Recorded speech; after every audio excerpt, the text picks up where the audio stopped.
한마디로 말해서 오늘은 남북 정상회담과 아시아 경제 공동체에 대한 이야기를 전해드리겠습니다. 이완배 기자의 경제의 속살. 오늘은 이호철 선생의 판문점 2 함께하겠습니다.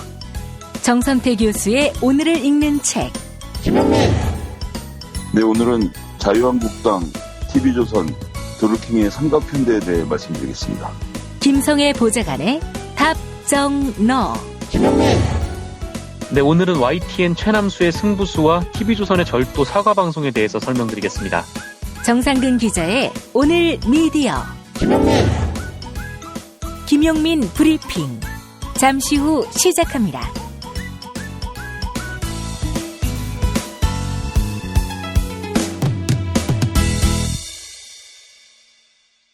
경애하는 영도자 김용민 동지께서는 만날 술을 먹으면서도 소주 아니면 맥주밖에 모르는 남조선 인민들을 위하여 경북 영천에 고도리 와인을 공급하기로 결정하시었다.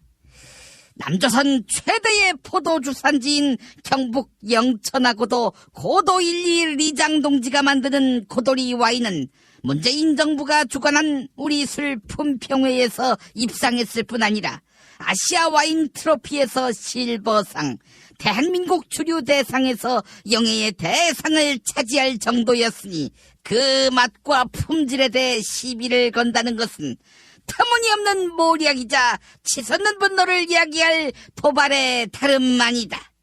경애하는 영도자 김용민 동지께서는 방송 시음용으로 한 모금 하셨다가 그 맛에 빠져들었고 끝내 술은 마귀 오줌이라는 선친의 강력한 경고에도 불구하고 나발을 불다가 대리운전으로 귀가하신 바 있음도 밝히는 바이다. 국내산 최고의 와인 고도리 와인을 가장 저렴하게 구입할 수 있는 방법은 김용민닷컴.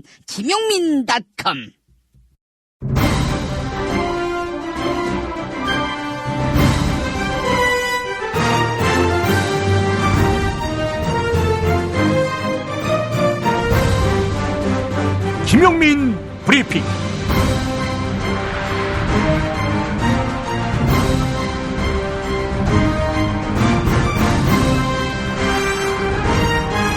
(2018년 4월 25일) 수요일입니다. 남북 정상회담 이제 모레입니다. 그 어느 때보다 위대한 합의가 이루어질 것으로 기대되고 있습니다. 불과 몇 달 전만 해도 이런 일이 상상이나 됐습니까? 하지만 몇 달 전도 아니고 30년 전에 이미 통일은 됐어, 다 됐어라고 했던 분이 있습니다. 서슬퍼런 반공사상이 망령처럼 활개치던 시대, 통일은 됐어라고 외친 분은 필경 돌아도 한참 돈 사람이거나 선각자이거나 그랬을 겁니다. 바로 늦봄 문익환 목사입니다. 문익환 목사의 장녀이면서 문 목사와 부인 박용길 장로가 거처로 삼았던 통일의 집을 책임지고 있는 문영금 통일의 집 박물관장을 연결해서 남북정상회담에 대한 바람 들어보겠습니다. 문영금 관장님. 네, 안녕하세요. 문영금입니다. 예, 관장님 감사합니다. 자, 관장님, 저희 팟캐스트에서 통일의 집 후원 광고를 매일 내고 있는데 통일의 집 박물관 만들기 프로젝트 어떻게 많은 진전이 있었습니까? 매번 그렇게 광고해 주셔서 굉장히 감사하고요. 여러분들이 많이 도와주셔서 모금도 많이 되고 지붕도 다 올라갔고요. 벽에 이제 도배랑 이제 시작하고 그럴 정도로 많이 진행됐어요. 그리고 이제 우리가 뭐 전시할 거며 그런 거를 어느 방에다 어떻게 무엇을 전시해야 되나 이런 거 지금 매일 회의하면서 고르고 그래요. 이제 한 달 조금밖에 안 남았어요. 그래서 저희가 굉장히 바쁘죠, 지금. 아, 그러시죠. 예, 예. 네. 아, 문익환 목사님께서 살아계셨다면은 이 한반도의 격변기를 어떻게 지켜보셨을까 하는 생각이 듭니다. 어떻습니까, 관장님? 굉장히 좋아하셨을 거예요. 네. 그렇잖아도 탄생하신 지 100년이고요. 방북하신 지 이제 30년이잖아요. 그러네요. 네. 요즘 같아서는 아버지가 다시 살아오신 것 같은 그런 기분이에요. 정말 부활하신 거 아닙니까? 그렇잖아도 맨날 여러 열사들 장준하 선생님을 위해서 모든 분들을 위해서 삶을 대신 살아주겠다고 그렇게 열심히 사셨는데 지금 많은 분들이 문익환 목사님의 삶을 대신 살아주고 있는 것 같아서 굉장히 기쁩니다. 예. 자, 문영금 관장님께서는 이번 남북 정상회담 어떤 결과를 기대하고 계세요? 빨리 종전선언이 나오고요. 평화협정이 되었으면 좋겠어요. 예. 그래서 더 이상 분단을 정권 유지에 이용하는 세력 없어지고 이제는 정말로 종북 논란에서 좀 헤어났으면 좋겠습니다. 예. 뭐 그 밖에도 원하는 건 정말 많죠. 30년 전에 가셔서 북과 같이 협의한 내용들이 어느 정도 진척되다가 지금 9년 동안 전부 스톱돼 있었잖아요. 그래서 그렇습니다. 예. 그게 다시 재개되는 건 물론이거니와 그때는 어떻게 보면 관주도였다면은 이제는 우리 촛불 시위 이후에 국민들이 만든 정권이잖아요. 그래서 지금은 정권이 자신감을 가지고 일도 추진할 수 있고 또 국민들의 공감대가 형성이 돼서 통일운동을 같이 해나가고 평화를 안착시키고 그러면 절차적으로 뭘 하고 안 하고보다도 더 마음속으로라도 그 평화를 갈망하는 마음이랑 북하고 공동체를 이루어서 같이 살아갈 수 있는 그런 게 조금 더 다가오지 않을까 그렇게 생각이 드네요. 남북 정상회담 참 기대가 큰데 말이죠. 그렇게 해서 남북 관계의 진전 어디까지 이루어질 수 있을 거라고 보시는지 뭐 질문을 좀 달리하자면 통일까지 갈 수 있다고 보십니까? 사실 문익환 목사가 통일은 다 됐어 그렇게 말씀하셨던 거는 형식적인 그 국토의 통일을 얘기하신 게 아니거든요. 예. 사람들 마음속에 있는 적대감이랑 분단의 벽 그런 거를 이제 허물어지는 그런 것들을 보신 거였었거든요. 예. 지난 9년 동안도 그렇고 뭐 북에서 핵 실험하고 그러느라고 남쪽에서 북에 대한 불신 같은 게 지금 상당히 많이 쌓여 있었잖아요. 그렇습니다. 특히나 젊은 층에서 거부감들이 있는 거는 뭐 통일 비용이 많이 들 거다 아니면 이질감이 너무 커졌다 그런 얘기들을 많이 하는데 그거는 우리가 너무 적대적인 뉴스만 자꾸 보내고 그래서 그런 경향도 있는 것 같아요. 그래서 우리가 뭐 해외에 나가서 언어 안 통하는 나라에 갔을 때 답답함에 비하면 남북의 이질감이나 뭐 이런 거는 그거에 비하면 아무것도 아닌 거잖아요. 네. 우리가 말이 통하고 그러니까요. 그리고 사실 우리가 통일 비용 걱정하지만 분단 비용이 더 크다는 거는 다 알고 있는 사실 아니에요. 그거 단지 젊은 사람들은 아직까지 그런 거에 대한 얘기를 못 들어서 그런 거지. 내막을 알게 되면 그런 거부감이 좀 많이 없어질 거라고 생각이 들어요. 그래서 분단의 적대감이랑 그런 게 적어지면 그게 이제 실질적인 통일이 아니냐. 절차적인 거는 좀 천천히 가더라도 화해하고 평화를 이루고 이러는 게 더 먼저 가야 되는 게 아니냐. 그게 마음속에 통일이 먼저 오면 형식적인 통일은 좀 천천히 오더라도 언젠가는 오겠죠. 그래요. 예. 관장님, 불세출의 통일운동가인 문익환 목사님의 딸로서 살아온 삶을 돌아보셨을 때 어떻습니까? 특별히 문 목사님이 이제 방북했을 때 온 나라가 하여간 이 문 목사님한테 했던 테러들 제가 그때 중학생이었는데 잘 모르지만 한 사람을 저렇게 짓밟을 수가 있나 그런 생각이 들 정도였거든요. 그때 어떠셨어요? 그때 그래도 문익환 목사는 개인적으로 욕먹는 거나 뭐 이런 거는 몇 년이 지나면 사람들이 이해를 해줄 거다 그렇게 생각을 하면서도 제일 걱정했던 거는 문익환 목사 방북이 남북 관계를 경색시키는 거가 더 걱정이셨거든요.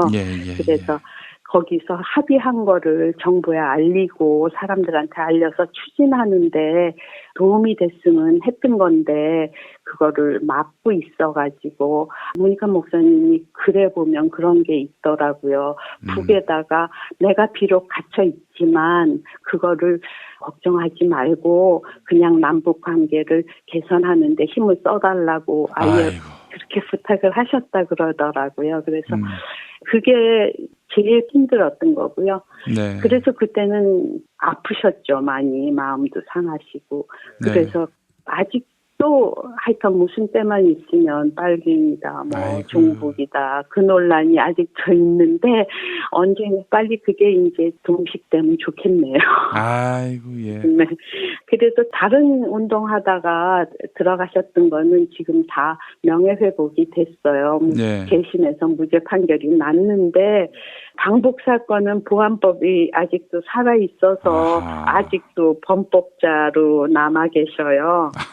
이제 탄생 100년이 됐는데 그리고 남북 정상회담도 하고 평화협정이 이루어지면 그때는 좀 명예회복이 되지 않을까 기대를 해봅니다. 예, 알겠습니다.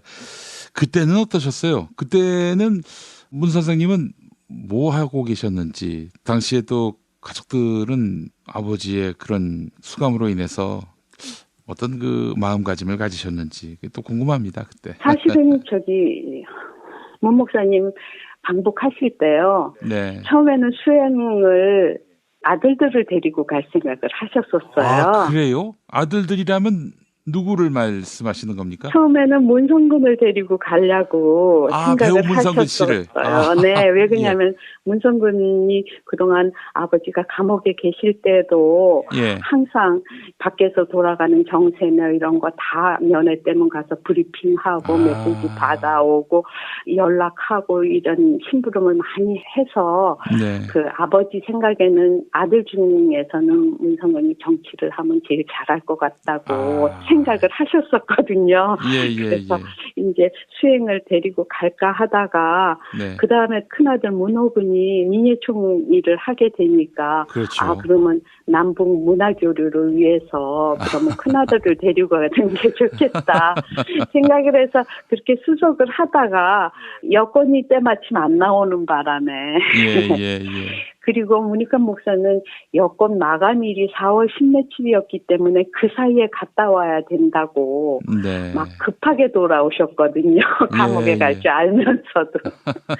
가보고 싶은 고향 땅에도 못 가보고 그냥 빨리 돌아오신 거예요. 여권 기일 안에 들어오신다고. 네. 그래서 아들들도 못 데리고 가고요. 가족들은 그때부터 어떤 신문사에서 왜곡된 기사를 내보내면 정정 신청도 하고 기고문도 쓰고 오게 계실 때는 오빠라지 하면서 그렇게 애들을 많이 썼죠. 네. 저는요 그때 사실은 캐나다에 있었어요. 아, 그러셨군요. 네, 캐나다에 있었는데 아버지 방북 소식을 부활주일에 듣고 그해 여름에 제가 역이민을 왔죠.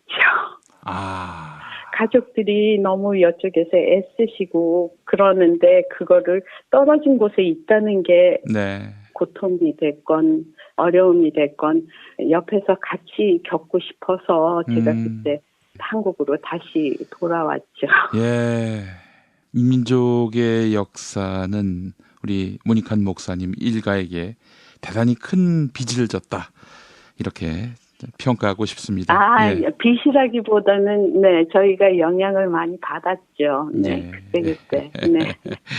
예, 자 문영금 관장님, 정말 문익환 목사님은 살아계실 때 고난당했지만 그 고난이 미랄이 돼서 한반도 평화라는 큰 나무를 만들어내고 있습니다. 앞으로도 통일의 집 박물관을 통해서 남북 화해 협력을 위한 우리 사회의 공감대 확산에 크게 기여해 주시기를 바라겠습니다. 네, 감사합니다. 예, 문영금 통일의 집 박물관장님 오늘 말씀 감사합니다. 네, 감사합니다. 네, 광고 듣고 뉴스 간장으로 이어가겠습니다. 다이어트는 결국 먹는 게 문제다! 문제긴 하지. 매끼 식단 챙기기도 번거롭고 빼도 금세 다시 찌고. 아직도 몰라? 비타샵 다이어트를 해봐. 안 그래도 궁금했는데 어떻게 뺀 거야? 몇 개월 한 거야? 몸에는 안 나빠? 물어 뭐래. 비타샵 가봐. 같이 해. 1522-6648 혹은 비타샵을 검색해주세요. 제임스 티스푼과 함께 프리미엄 차 전문몰로 새롭게 단장한 전창걸몰에서 전하는 봄 소식. 얼었던 땅을 뚫고 올라온 새싹의 생명력을 전해주는 새싹 땅콩차. 봄날의 새콤함이 느껴지는 이집트 신의 붉은 유혹 히비스커스 차. 부드럽고 따뜻한 봄바람과 같은 중국의 명차 보이차. 맑고 편안함을 선사하는 레몬 밤차. 겨울에 무거워진 나의 몸을 가볍게 해주는 레몬 마트차까지 즐거운 소식 많은 대한민국의 봄. 새싹 땅콩차와 제임스 티스푼의 크로스오버 티파티에 함께하시죠. 전창걸몰닷컴 전화 070-8635-1288 070-8635-1288. 운전자를 위한 꿀팁 7,000원 운전자 보험 카페. 알고 계세요? 교통사고가 나면 형사합의금, 벌금, 변호사 비용 이거 자동차 보험에서는 보장 못해요. 운전자 상해까지도 책임져 드리는 7,000원 운전자 보험 카페. 버스, 택시, 트럭 등 영업용 차량 운전자를 위한 12,500원 운전자 보험 카페도 있습니다. 실손, 부모님 건강, 자녀 보험도 안내해 드립니다. 02849-9730 연중 무휴라 언제든 02849-9730.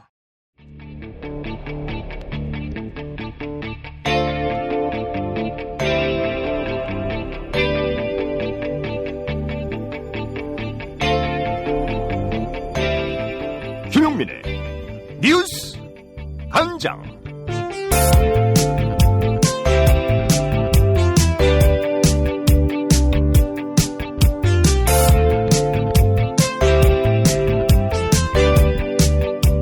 TV조선 기자가 드루킹 김모 씨가 운영하는 출판사에서 절도 행각을 벌인 것으로 드러났지요.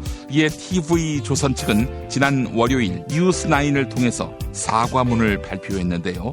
TV조선 측은 수습 기자가 태블릿 PC와 휴대전화 그리고 USB를 갖고 나왔지만 원래 자리로 가져다 놓으라고 지시했다. 이렇게 주장했습니다. 하지만 변호사인 더불어민주당 이재정 의원은 물건을 돌려놓는다고 해서 절도죄가 없어지는 것은 아니다. 이렇게 질타했습니다. YTN 라디오 이동형의 뉴스 정면 승부에 출연한 더불어민주당 이재정 의원 그리고 진행자 이동형 앵커의 일문일답 들어보시죠. 철저하게 만들어진 답변이죠. 공범인 정 씨한테 모든 걸 떠넘기려는 전략인 것 같은데요. 그 태블릿 PC와 USB도 반환했다는 식으로 이야기를 하는데 반환 과정과 관련해서 경찰에서 아직 밝힌 바는 없습니다. 누구에게 언제 어떤 방식으로 반환했는지 사실상 지금 현재는 태블릿 PC와 USB의 행방이 어디에 있는지조차도 공식적으로 확인된 바가 없습니다. 무엇보다 21일 사건 발생한 직후에 최초 보도했을 때 이 사건 단순 절도 사건으로 표현되지 않았습니까? 네. 그런데 TV조선도 해당 사건을 보도를 했어요. 모든 사건을 이미 다 알고 있었던 TV조선 아닙니까? 단순 절도 사건으로 보도한 것 자체가 들키지 않았었다면 끝까지 숨기려고 했다는 것이 다름 아니다라는 생각입니다. 무엇보다 공범자 정 씨가 지금 구속돼 있는데요. TV조선 기자가 자신에게 들어가자고 권유했다라고 진술한 바 있고 그 진술의 경위가 되려 TV조선의 해명보다는 훨씬 더 타당해 보이는 측면이 있습니다. 그러니까 지금 TV조선 같은 경우에는 기자가 그것을 무단으로 가지고 왔고 그래서 데스크가 즉각 반환해라 그래서 다시 갖다 놓았다 이렇게 이야기했잖아요. 근데 이재정 의원도 법률가니까 이거 한번 절도를 했다가 다시 갖다 놓으면 어떻게 위법이 안 되나요? 그런 건 아니죠. 불법 영득 의사라는 법률적 용어를 사용을 하는데요. 이후에 마음이 바뀌어서 원장소에 돌려줬다 하더라도 이미 성립된 절도죄를 부정하진 않습니다. 무엇보다 지금 돌려줬다는 사실 자체도 확인되지 않고 있죠. 대한항공 조현민 전 전무에 이어서 모친이자 조양호 회장 부인인 이명희 씨도 갑질 논란에 휩싸여 경찰이 내사에 들어갔습니다. 이명희 이사장으로 추정되는 음성 녹취 파일과 공사 현장에서 찍힌 동영상이 잇따라 공개됐기 때문입니다. 동영상에는 이명희 씨로 보이는 여성이 공사 현장 관계자를 밀치고 서류를 집어던지는 모습이 담겼는데요. 참여연대 정책위원인 김남근 변호사는 상습적으로 폭행을 저질렀다면 피해자가 처벌을 원하지 않더라도 형사처벌을 받을 수 있다. 이렇게 설명했습니다. YTN 라디오 출발 새 아침에 출연한 김남근 변호사와 진행자 백병규 시사평론가의 대담 들어보시죠. 예, 봤습니다. 예, 결국 이제 곧 나타난 행태들을 보게 되면 전형적인 이제 폭행 행위를 하고 있는 것인데요. 네. 그러다가 문서 같은 걸 집어던지고 이런 걸 보면 이제 문서 송괴 행위 같은 경우도 형법상으로는 적용될 수 있을 것 같습니다. 네. 문제는 그게 이제 일회적인 것이 아니라 그런 게 이제 상습적으로 이루어져 왔다는 것이어서 만약 이제 그런 상습성이 인정이 된다면 형법에 정해진 형보다 2분의 1 가중되는 그런 형들을 이제 더 받을 수가 있거든요. 네. 그런 점 때문에 이제 경찰이 대사에 착수한 것 같습니다. 동영상에 나와 있는 그런 행태만 보더라도 형사처벌 대상이 될 수 있다는 거죠? 예, 그렇습니다. 네. 조현민 전 전무도 이번 주 중으로 경찰에 소환될 것으로 보이는데요. 조현민 전 전무에 대한 경찰 수사는 형사적인 측면에서 어떤 점에 초점을 맞춰서 이루어질까요? 마찬가지로 이제 물컵을 집어 던지고 했으니까 그 분에 대해서 폭행죄나 이제 그거에 대해서 이제 상해 피해를 입었다면 상해죄 이런 것으로 이제 조사를 하게 될 텐데요. 네. 폭행죄는 이제 반의사불벌죄여서 피해자가 처벌을 원하지 않는다고 그러면 이제 처벌을 할 수는 없습니다만 그런 게 상습적으로 이루어졌다는 경우에 있어서는 이제 상습폭행죄에 대해서는 그와 상관없이 형사 처벌할 수 있게 됩니다. 상습폭행죄도 역시 반의사불벌죄는 아니군요. 예, 그렇습니다. 네. 자, 만약 그렇다고 한다면 저희가 이런 것을 미리 예단할 수는 없겠습니다만 어느 정도의 처벌이 가능할까요? 폭행죄는 2년 이하의 징역과 500만 원 이하의 벌금인데요. 네. 상습폭행으로 인정이 될 경우는 2분의 1을 가중하니까 3년 이하의 징역, 이제 한 750만 원 이하의 벌금에 처할 수 있는 것이어서 그 자체로는 그렇게 큰 형을 받을 그런 내용들은 이제 아닙니다만. 네. 경찰이 아닌 이제 관세청에서 하고 있는 이제 밀수입에 관한 수사가 진행이 되는 이제 그 부분은 굉장히 중형을 받을 수 있는 형이어서 그 부분이 좀 주목되는 것 같습니다. 네. 국민투표법 개정이 처리 시한을 넘기면서 결국 6월 개헌이 무산됐습니다. 자유한국당은 드루킹 사건에 대한 특검을 요구하며 더불어민주당의 국회 정상화 제안을 거부했는데요.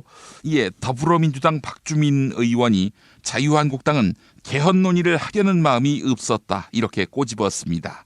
이어서 대통령 개헌안에 따른 대통령 연임제보다는 의원 집정부제를 원하고 있고 특히 6월 개헌 투표는 자유한국당에게 불리하다고 본 것이다. 이렇게 분석했는데요.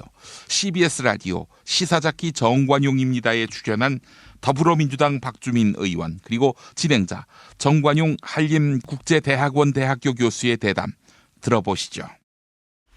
야당 의원님들은 대통령 발의 개헌안 자체가 바로 쓰레기통으로 가야 된다라는 표현도 하셨고 또 헌정특위에서 논의돼서는 안 된다라는 발언도 하셨고 심지어는 배포되는 자료에서도 배제돼야 된다는 말씀을 하셨었거든요. 그러다 보니까 이제 뭔가 생산적인 논의가 이어지기는 어려운 상황이었습니다. 네. 결국 특히 자유한국당 같은 경우는 6.13 지방선거 때 개헌 국민투표 함께 하는 것이 지방선거에 자유한국당한테도 불리하게 작용할 거다라고 본 거 아닐까요? 그 속마음까지야 저희들이 알 수는 없지만 저희들로서는 그렇게 좀 추정을 하고 있습니다. 예. 네. 자, 정작 이제 이렇게 됐는데도 자유한국당 측에서는 6월 개헌이 어려워졌다고 개헌 자체가 불발됐다는 것은 어불성설이다. 여당이 사실상 개헌에 의지가 없는 거 아니냐 이렇게 주장하는데 그 주장에 대해서 어떻게 생각하십니까? 사실 제가 다른 분들이 그렇게 얘기하시면 제가 겸허히 들으려고는 할 수 있겠지만 한국당 의원분들이 그렇게 얘기하시는 부분에 대해서는 절대 동의할 수가 없고요. 네. 아까 말씀드렸던 것처럼 헌법에서 보장한 대통령의 권한으로서 대통령이 개헌안을 발의까지 했는데 그 개헌안을 쓰레기통에 바로 집어넣어야 된다. 그리고 논의돼서는 안 된다. 자료로도 배포돼서는 안 된다라고 말씀하셨어요. 예. 그러니까 사실은 어떻게 보면 논의를 하고 싶으신 마음이 없었다고 저는 보고요. 진실은 반드시 밝혀진다고. 무엇이 진실입니까? 대통령이라고 하는 지위를 진실을 밝히지 않는 데에 역이용해서. 김보영 아나운서가 함께합니다. 아프니까 팩트다. 안녕하세요. 아프니까 팩트다 김보영입니다. 네이버 댓글 여론조작 사건으로 구속된 드루킹 김모 씨는 경기도 파주에서 느릅나무 출판사를 운영해왔는데요. TV조선 기자가 느릅나무 출판사를 무단 출입해 절도를 저지른 것으로 드러났습니다. 지난 월요일 밤 TV조선은 뉴스9에서 사과문을 통해 기자의 절도를 인정했습니다. 경찰의 압수수색 이후 현장에 남아있던 태블릿 PC와 휴대폰 그리고 USB를 갖고 나왔다는 건데요. TV조선의 사과 방송 들어보시죠. 저희는 드루킹 사건이 정치적으로 매우 민감한 이슈임을 잘 알고 있기 때문에 보도 초기부터 신중에 신중을 기해왔습니다. 그러나 이런 일이 발생한 데 대해서 시청자 여러분께 매우 죄송하다는 말씀을 드립니다. 시청자 여러분께 고개 숙여 사과드립니다. 이에 TV조선 기자가 형사처벌을 받을지에 관심이 쏠리고 있습니다. 앞서 JTBC 측은 2016년 12월 더 블루K 사무실에서 태블릿 PC를 가져간 것에 대해 특수절도 혐의로 고발된 적이 있는데요. 당시 JTBC 기자는 건물 관리인의 협조로 사무실에 진입했죠. 또한 입수한 태블릿 PC는 관련 보도를 한 뒤 바로 검찰에 제출했습니다. 관리인 허락이 있었다는 점에서 불법 침입이 아니었고 검찰에 넘겼다는 점에서 불법 영득 의사, 즉 불법으로 다른 사람의 재물을 취득하려는 의사가 인정되지 않았습니다. 한편 TV조선은 느릅나무 사무실에 무단 출입해 절도 행각을 벌인 40대 남성의 제안으로 TV조선 기자가 같이 들어갔다고 해명했습니다. 또한 40대 남성이 건물주로부터 관리 권한을 위임받았다고 설명했다고 덧붙였는데요. 태블릿 PC와 휴대폰 그리고 USB는 다음날 사무실에 반환하도록 조치했다고 밝혔습니다. 반환 사실도 확인했다고 강조했는데요. 만약 불법 침입과 불법 영득 의사가 인정된다면 형법 제330조의 야간 주거 침입 절도에 해당할 수 있습니다. 그런데 40대 남성은 경찰 조사에서 TV조선 기자의 권유로 사무실에 들어갔다고 밝혔습니다. 아울러 수습 기자의 절도 행위 전에 TV조선의 팀장급 기자가 출판사 사무실 내부를 미리 살펴보고 갔다는 증언이 나왔습니다. 드루킹 김 씨가 만든 카페 경제적 공진화 모임의 회원을 자처한 이 인물은 당시 팀장급 기자와 동행한 경공모 회원이 팀장급 기자의 명함을 받아 보관하고 있다. 이렇게 덧붙였습니다. 이 증언이 사실이라면 수습 기자의 우발적 범행이란 주장에 금이 갈 수도 있습니다. 특히 변호사 출신인 더불어민주당 이재정 의원은 절도 이후 마음이 바뀌어 원 상태로 돌려놓는다고 하더라도 이미 성립된 절도죄를 부정하진 않는다고 강조했습니다. 이어서 누구에게 언제 어떤 방식으로 반환했는지 공식적으로 확인된 바 없다고 덧붙이며 압수수색을 촉구했습니다. 지금까지 아프니까 팩트다 했습니다. 어? 그 스티커 어디서 났어? 와, 예쁜데? 이거 어디서도 못 구해. 스티커, 문구류, 캐릭터 주문 제작 전문회사 IMC 프렌즈에서 내가 주문한 대로 만든 스티커거든. 어떻게 하면 주문할 수 있어? 인터넷 홈페이지 또는 앱스토어 IMC 프렌즈에서 주문해봐. 머릿속에만 있던 나만의 캐릭터를 여러분의 눈앞에 보여주는 것. 바로 IMC 프렌즈입니다. 010-3311-5071로 전화주시거나 인터넷 검색창 또는 앱스토어에서 IMC 프렌즈를 검색해주세요. 지방선거 후보자님, 잘 들으세요. 선거는 뿌리오와 함께 선거 문자 1위는 뿌리오. 선거는 뿌리오와 함께 선거 당선 1위는 뿌리오. 12년 연속 1위 노하우로 개인정보 보안은 물론 번거로운 행정처리도 한 번에 당선자가 추천하는 1위 문자 뿌리오. 1위 당선 1위 문자 뿌리오. 야, 너 홍어 판다 그랬지? 팔지. 근데 홍어가 진짜 그렇게 몸에 좋아? 아니, 끝내준다니까. 우리 엄마 관절염인데? 홍어. 나 숙취는? 홍어. 마누라 다이어트는? 홍어. 큰 이모 변비? 홍어. 작은 형 소화불량은? 홍어. 여동생 피부? 홍어. 큰 누나 주름? 홍어. 명절 때 선물은? 홍어라니까. 근데 비싸지? 열나 싸고 열나 맛있는 홍어가 있다니까. 어디? 알싸한 홍어. 1599-6456.com 혹은 1599-6456 전화 주문도 가능합니다.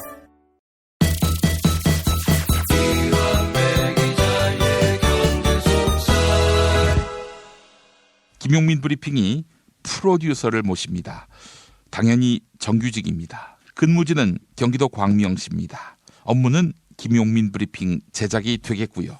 어디에서든 오디오 컨텐츠 제작에 경험이 있으신 분들이면 좋겠습니다. 시사, 특히 정치에 관해 관심 있는 분이면 더욱 좋겠습니다. 자세한 내용은 김용민.com 자유 게시판을 참고해 주시기 바랍니다. 경제의 속살로 이어가겠습니다. 민중의 소리 이완배 기자 만나겠습니다. 이완배 기자님. 네, 안녕하십니까. 네, 오늘 어떤 이야기 준비하셨습니까? 예, 오늘은 역사적인 남북 정상회담을 앞두고요. 남북의 평화가 경제적으로 어떤 의미가 있는지를 살펴보려고 합니다. 예. 그런데 이건 단순히 남북 평화가 우리 GDP를 얼마 높인다 이런 차원에서 말씀드리려는 건 아니고요. 아, 경제 효과 이런 거 아니고?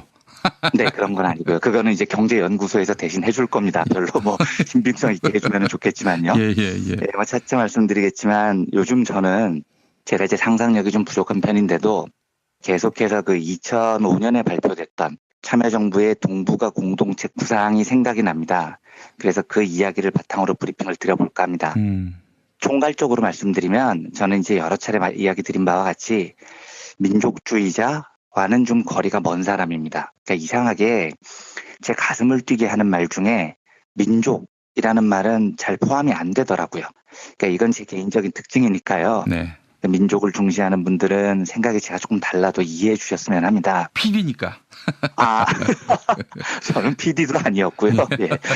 NL과 PD의 중간쯤 있었던 어디 이상한 정파의 소속이었습니다. 경계인. 네. 근데 이제 반면에 제가 중시하는 건 어찌됐건 제가 경제 언저리에서 비비고 사는 사람으로서 남북 평화가 가져올 경제적 가치 이런 건 정말 중요하게 느껴집니다. 네.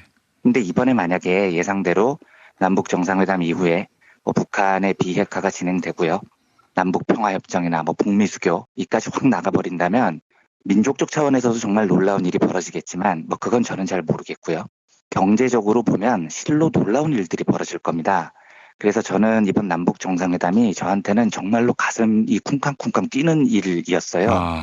간단히 말씀드리자면 당연히 남북 평화가 정착되면 군축 이야기가 나올 거고 군비 감소가 얼마나 많은 복지 예산으로 돌아올 수 있겠습니까? 이것만 해도 한국 경제에 충격적인 변화가 시작될 겁니다. 더 나아가서 코리아 디스카운트라는 말이 있습니다. 이 남북 대치 때문에 한국 기업들의 경제적 가치가 늘 국제시장에서는 할인을 받아왔는데 이게 해소되는 것도 엄청난 효과가 있을 겁니다. 그런데 이런 남북한 한반도에 국한된 이야기를 넘어서요. 2005년에 참여정부가 동북아 공동체 구상이라는 걸 발표한 적이 있습니다. 제가 참여정부의 여러 정책 중에 제일 훌륭하다고 생각을 했던 정책이 압도적으로 이거였어요. 이 정책은 한국이 주도로 동북아 전체의 평화 번영 경제 공동체 체제를 구축한다. 이런 프로젝트였습니다. 그러니까 한중일 세 나라가 과거의 불신, 적대관계 다 청산하고 공동 번영의 관계를 구축하자. 이게 요지였거든요. 그런데 이게 정말로 원대한 구상이었습니다. 이게 그냥 말로만 동북아시아 우리끼리 잘해보세요 이런 차원이 아니었어요. 경제적으로 보면 참여정부가 구상했던 동북아 공동체의 요지는 무려 EU 같은 경제 블록을 만드는 거였습니다. 정말 놀라운 발상이었거든요. 그러니까 제가 당시만 해도 경제 블록 같은 형태의 자유무역 제도에 대해서 상당히 부정적인 입장이었습니다. 그런데 이 동북아 공동체 구상을 보고 이게 가능하겠구나라고 제 생각의 전환점이 됐었던 계기가 요 사건이었습니다. 이걸 조금만 더 설명을 드리면요. 저의 경우에는 본능적으로 자유무역이라고 불리는 것에 대해서 거부감이 좀 있습니다. 왜냐하면 경험칙상으로 볼 때 역사적으로 자유무역은요. 늘 강대국이 약소국을 착취하는 도구로 사용이 되어 왔거든요. 그런데 동북아 공동체, 더 정확히 말하면 동북아 경제 공동체 부분만 따로 말씀을 드리면요. 동북아 경제 블록을 형성하자라는 이름하에 나온 당시 참여정부 정책들을 쭉 보면 호혜와 평등의 원리에 입각한 자유무역 이런 새로운 개념을 저한테 제시를 하더라고요. 듣다 보니까 이런 자유무역이 가능해? 이런 생각이 드는 겁니다. 그러니까 종래의 자유무역은 상위 산업을 유지하는 국가들이 부가가치가 높은 산업으로 공산품을 생산을 해서 하위 산업에 머물러 있는 국가들의 자원이나 농산물을 착취하는 개념이었거든요. 그런데 당시 참여정부의 경제공동체 구상에는 제가 한 번도 보지 못했던 호혜와 평등이라는 단어가 들어가 있더라고요. 그래서 동북아 공동체, 동북아 경제 공동체라는 건 어쩌면 한국과 동북아시아의 미래가 될 수 있겠다 생각을 저는 갖게 됐습니다. 그리고 지금은 그 생각이 거의 확신처럼 굳어 있어요. 이 구상이 왜 훌륭하냐면 현재 동북아 국가들이 직면한 수많은 문제들을 삽시간에 해결을 할 수 있는 단서들이 여기 다 녹아 있습니다. 특히 요즘 더 그래요. 예. 그래서 저는 이 동북아 경제 공동체 구상을 넘어서 이 공동체가 동아시아로 확대되면 어떨까 하는 상상까지도 해봅니다. 동북아든 동아시아든 개념은 비슷한데 참여정부의 동북아 구상을 더 넓히는 거죠. 예를 들면요. 당분간 미국은 무역 수지 적자를 만회하는데 혼신의 힘을 기울일 겁니다. 이 시기가 많이 길어질 수도 있어요. 이게 트럼프의 정책이죠. 그리고 EU, 유럽도 여기에 맞대응을 할 겁니다. 요즘 조금 EU가 속도 조절을 하는 기분은 드는데 트럼프의 저 정책이 멈추지 않는 한 EU도 대응을 안 할 수가 없습니다. 보복이라는 건 국제통상의 기본이거든요. 그런데 지금 동아시아 국가들 상황이 어떻냐면요. 동아시아 국가들끼리 수출을 하는 비중이 전체 무역의 40%가 넘어요. 그래서 외형상 보면 상당히 동아시아 국가들끼리 수출 수입을 많이 하고 있고 무역도 활발히 하고 있는 것처럼 보입니다. 그런데 이게 허상입니다. 대부분 동아시아 국가들끼리 무역을 하는 걸 보면 이른바 중간재라고 불리는 것들을 사고 파는 게 대부분입니다. 그러니까 중간재라는 건 완제품이 아니고요. 완제품을 만드는 데 필요한 부품들을 서로 사고 팔고 있는 거죠. 그러면 완제품은 어디다 갖다 팔고 있는 겁니까? 이게 거의 중국을 최종 수출 기지로 해서 미국이나 EU로 수출이 되고 있습니다. 그러니까 동아시아 국가들의 경제 구조 자체가 완벽한 수출 중심 시스템으로 돼 있다는 겁니다. 그리고 그 수출이 향하는 곳이 미국이나 유럽을 지금 향하고 있는 겁니다.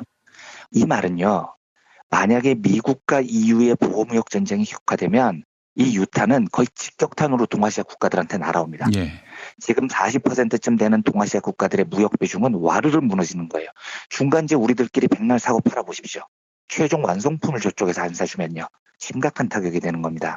그래서 제가 이런 위험을 감안하고 경제적 충격을 막기 위해서 우리나라가 빨리 내수 중심 경제를 확대해야 한다고 주장을 하죠. 많은 경제학자들이 이렇게 봅니다.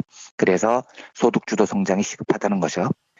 그런데 우리나라도 우리나라지만 동아시아 국가들도 똑같은 위기에 직면하게 될 겁니다.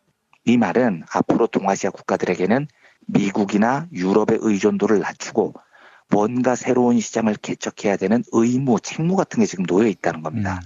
그런데 만약에 동아시아의 경제 블록이 형성되면요. 동북아 경제 공동체 구상 같은 거죠. 이게 상당히 해소가 될 겁니다. 왜냐하면 지금 우리가 내수라고 생각하는 개념은 한국만을 지금 생각을 하고 있는 거죠. 한국 내 소비 시장만을 내수라고 봅니다. 그런데 이 내수라는 개념이 동북아 혹은 동아시아로 확대된다고 생각을 해보십시오. 어마무시하게 내수 시장이 커지는 겁니다. 중국이라는 거대한 시장이 우리 내수처럼 된다고 하면 이 위기는 상당히 쉽게 극복될 수 있어요. 근데 지금은 어떻냐면요. 중국과 한국이 낮은 수준의 FTA를 체결하고 있긴 합니다. 그런데 두 나라의 수출 수입이 경쟁처럼 돼 있습니다. 그러니까 사드를 배치하면 중국이 보복을 하고 이러는 겁니다. 그런데 이게 EU, 유럽처럼 하나의 경제 블록으로 묶이면요. 이야기가 완전히 달라집니다. 한국과 중국의 관계가 강원도와 경상도 이쯤 관계가 되는 겁니다. 그러면 이 경우에 두 지역은 경쟁 시스템이 보완 시스템으로 전환되게 됩니다. 지금 우리나라 안에서 어느 도가 경제가 좀 좋다고 다른 도가 시기하고 이러는 게 아니잖아요. 한쪽 도가 좀 좋으면 그곳에서 거둔 세금으로 국가적인 국복지를 펼쳐서 전국적으로 혜택이 돌아가게 하거나 이런 방법이 있는 겁니다. 만약에 경제 공동체 블록이 형성이 되고요. 더 나아가서 단일 통화, 단일 중앙은행, 유럽처럼요. 이런 시스템이 들어서면 지역별 불균등이 상당 부분 조율이 될 겁니다. 이런 정책도 펼칠 수 있어요. 예를 들어서 경제 블록 내에서 어떤 나라가 수출을 많이 해서 무역수지 흑자가 많으면 거기에 일정 페널티를 부과한다거나요. 그래서 그 페널티를 통해서 무역 적자국에 보존을 해준다거나 이런 다양한 평등과 호혜에 기반한 정책을 펼칠 수가 있습니다. 이러면은 경쟁 시스템이 협동으로 돌아오게 되고 그 넓은 경제 거대 지도가 하나의 내수시장처럼 되는 거죠. 그래서 경제블록은 동아시아 국가들이 더 이상 경쟁이 아니라 협력이라는 시스템으로 전환할 수 있는 계기를 만들게 됩니다. 보호무역 시대에 이런 무시무시한 내수시장을 갖는다고 상상을 해보면 어마무시한 변화가 예상이 되는 거죠. 둘째로 동아시아 같은 경우에 경제 공동체 구상이 왜 유효하냐면 이미 상당 부분요. 자연적으로 이 지역은 경제적 연결성이 상당히 강해져 있어요. 다만 비효율적일 뿐입니다. 그러니까 지금 우리나라 기업들을 보면 중국을 비롯해서 동남아시아에 이미 많이 진출해 있습니다. 인프라는 충분하다고요. 문제는 거기 진출하신 분들 이야기 들어보면 너무 절감하는 일인데 각 나라별로 규제가 어마무시합니다. 그리고 정세에 따라서 사업 변동성이 너무 커요. 그러니까 인건 비싸다고 중국 쉽게 보고 들어갔다가 낭패 보는 경우 허다합니다. 사드 배치 때 중국에 진출했던 기업들 고생한 거 생각해 보십시오. 정세적인 영향도 엄청 큰 거죠. 동남아시아요. 코트라에서 매년 동남아시아 각 나라 경제정책과 사업에 유의할 점 이런 걸 담아서 책자를 내는데요. 거기를 보면 그 나라들 외국 기업에 대한 규제가 얼마나 심한지 살이 떨릴 정도입니다. 거기 잘못 얕잡아 보고 갔다가 박살나는 경우가 허다해요. 이미 우리는 자연적으로 지리적인 이점 때문에 경제 공동체를 이룰 교류, 그러니까 이 기반은 충분한데 나라별로 규제와 문화가 너무 달라서 생기는 비효율도 너무 큽니다. 예. 그런데 이걸 경제 블록으로 묶어버리고요. 규제와 교류의 원칙을 통일을 해버리는 겁니다. 그러면 이미 진출했던 기업들의 효율성이 무지하게 높아지죠. 정세적인 변수도 확 줄어버립니다. 굉장히 유용한 방안이에요. 셋째로 이 경제 블록이 유용한 게요. 이 동아시아, 동남아시아 여기까지 확대를 해보면 각 나라들이 시너지를 일으키기에 아주 적절한 산업 구조를 갖고 있습니다. 중국을 기점으로 서쪽으로 갈수록 노동력의 가격이 싸고 풍부해지죠. 노동집약적인 산업이 발달했습니다. 반면 한국, 일본 쪽으로 오면 산업 구조가 굉장히 차원이 높습니다. 이게 서로 경쟁적으로 잡아먹으려고 하면 굉장히 불편한 구조지만 호혜, 평등의 원칙 아래 자유롭게 왕래하면 서로가 얻을 게 무지하게 많습니다. 우리는 그냥 과감하게 선진기술 전해주는 겁니다. 대신 안정적인 자원을 공급받고 노동력을 공급받는 거죠. 그러면 각 나라들의 경제력이 서서히 평등해져 갈 겁니다. 이러면 착취를 기반으로 한 자유무역이 아니라 기술과 노동의 자유로운 이전을 통한 평등한 발전이 도모되죠. 여기서 우리 같은 선진산업구조 국가도 얻을 게 많고 중국이나 동아시아 하위 국가들에게도 얻을 게 많은 피차 윈윈 구조가 확립이 됩니다. 그래서 제가 참여정부가 동북아 공동체 구상을 할 때 이게 가능하겠구나라고 생각이 바뀌었던 겁니다. 착취가 아니라 호혜와 평등을 기반으로 한 자유무역이요.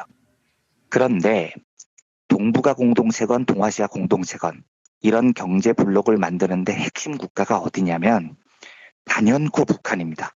이 연결고리가 너무 중요해요. 북한이 끼면 제가 보기에 이 공동체는 거의 성공할 거예요. 그런데 북한이 끼지 않으면 이 공동체는 구상을 시도조차 못해볼 겁니다. 이게 왜냐하면 지리적으로 그래요. 지리적으로. 동남아시아 국가들하고 중국하고만의 블록은 의미가 없습니다. 한국하고 일본 같은 경제적 선진국들이 포함이 돼야 의미가 있는 거예요. 그런데 이 양쪽 진영들이 블록이 되려면 지리적으로 북한이 연결이 돼야 됩니다. 바다를 통하는 것하고 육로를 통하는 건 완전히 차원이 다른 문제거든요. 육로로만 달리면 한국에서 중국까지 끼케야 6시간이면 달리는 겁니다. 제가 이 기술적인 건 잘 몰라서 어정쩡하게 말씀드립니다만 송유관 이런 것도 충분히 만들 수 있을 겁니다. 북한이 지금 중국이나 러시아로부터 직접 송유관을 통해서 석유를 받으니까요. 그러니까 이건 유조선으로 석유 나르는 것하고는 차원이 다른 일이거든요. 예. 제가 너무 긍정적으로 말씀드려서 그런데 이런 이점도 있습니다. 우리나라는 지금요. 폭언으로 뭔가 실질적인 경제 효율성을 높이는 게 불가능한 나라입니다. 도로를 짓고 땅 파고 건물 짓고 이런 걸로는 절대로 경제적인 효율성이 높아지지가 않아요. 1930년대 미국 대공황 때 루즈벨트 대통령이 도로 짓고 댐 만들고 이래서 경제 위기를 넘겼거든요. 그러다 보니 이 관성이 남아있어서 수많은 나라들이 경제 위기 때마다 정부가 하는 일이 땅 파고 도로 짓는 거였습니다. 이게 경제 지표 높이는 데 직방이거든요. 그러니까 이명박이 4대강 파자 대우나 만들자 이 발상을 하는 겁니다. 박근혜가 빚내서 집 사라 주장한 이유도 그런 거죠. 그런데 지금 우리나라는요. 절대 그렇게 하면 안 됩니다. 땅을 또 파헤칠 곳도 없어요. 그리고 그런 식으로 정부 재정을 써서 국토가 효율적으로 변하지도 않습니다. 그런데 만약 북한이 여기에 끼면 이야기가 완전히 달라집니다. 북한 땅에 뭔가를 짓는 건 국토를 효율적으로 만드는데 매우 효율적인 방식이거든요. 인프라가 워낙 떨어져 있으니까요. 제대로 된 무언가를 짓는 것만으로도 경제적 효용이 굉장히 커집니다. 그런데 북한이 얻을 수 있는 경제적 효용을 한국도 함께 누릴 수 있다고 생각을 해보십시오. 일단 북한에서 생기는 인프라가 중국으로 연결이 돼서 동북아 경제 공동체의 통로가 된다면 그것 자체로도 엄청난 경제적 이득일 거고요. 예. 우리가 많이 착각하는 게 북한과의 경제 교류를 이야기할 때 항상 우리는 북한의 저임금 노동력을 이용할 수 있어. 이런 생각만 하죠. 그런데 저런 나라들은요.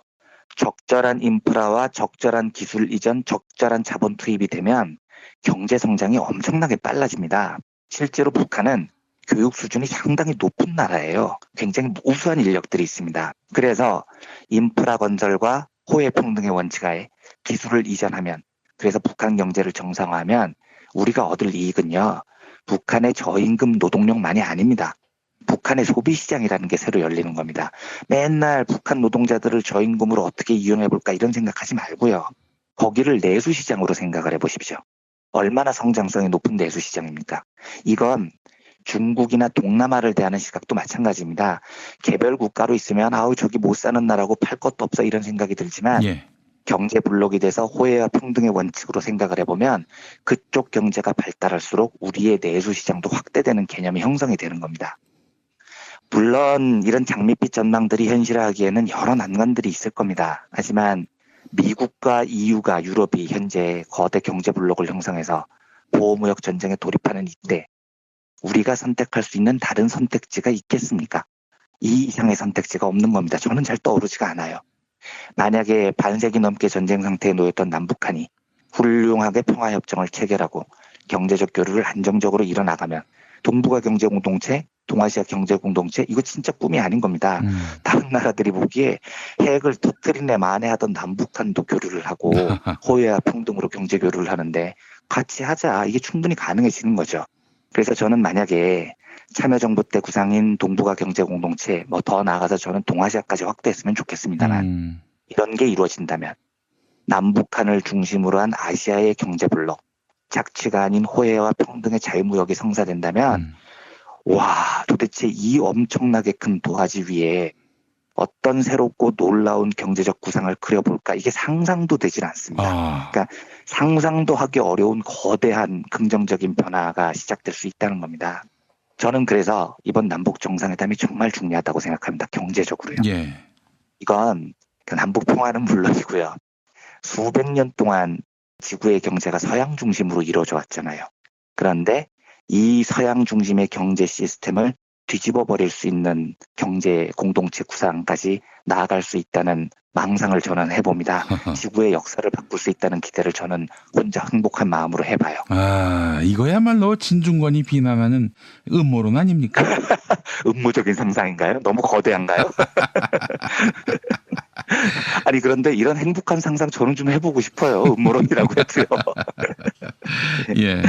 아무튼 저는 그래서 이런 행복한 상상을 너무 즐겁게 혼자 해가면서 더더욱 역사적인 남북정상회담의 성공적 개최를 진심으로 기원합니다. 예. 그러한 진심 어린 기원의 마음으로 오늘 브리핑을 정리하겠습니다. 예, 알겠습니다. 정말 말씀만 들어도 행복합니다. 네, 행복한 상상이죠, 진짜로요. 자, 그것은 꿈이 아니라 현실이라는 것. 문익환 목사께서 했던 말, 통일은 다 됐어. 이 말을 다시 한번 복귀하니까 가슴이 또 울컥해집니다. 통일은 다 됐어. 예, 이현배 기자님 오늘 말씀 잘 들었습니다. 네, 감사합니다. 부모님의 생신 또는 기념일에 아주 특별한 선물을 준비하고 계십니까? 부모님의 소중한 일생을 되돌아볼 수 있는 기억의 책을 선물해보세요. 부모님의 어린 시절부터 젊은 시절 그리고 노년에 이르기까지 그 누구보다 치열하게 살아온 삶의 여정을 한눈에 모아볼 수 있도록 최고 100장까지 들어가는 사진첩과 더불어 기자들이 직접 인터뷰를 통해 작성하는 생애사까지 더해져 오직 부모님만을 주인공으로 하는 세상에 다시 없을 고품격 기억의 책을 10년 노하우로 특별 제작해드립니다. 200페이지 분량 12권에 2부까지 함께 드리는 구성으로 440만 원에 모십니다. 한평생 가족을 위해 자녀를 위해 헌신해 오신 부모님. 아주 오래 기억에 남을 뜻깊은 선물 지금 신청해 보시죠. 평범한 사람들의 아주 특별한 기록. 기억의 책 만민보. 문의전화 1877-1419 1877-1419 민중의 소리.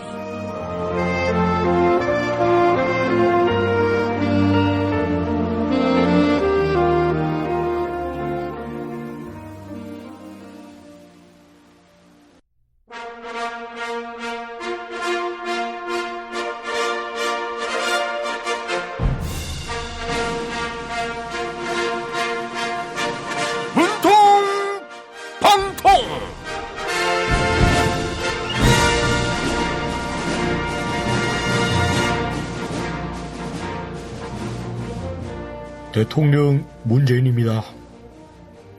대통령이 국민의 뜻을 모아 헌법 개정안을 발의했습니다. 그런데 국회는 단 한 번도 심의조차 하지 않은 채 국민투표 자체를 할 수 없게 만들어서요. 이로써 이번 지방선거 때 개헌을 하겠다고 국민께 다짐했던 저의 약속을 지킬 수 없게 되었습니다.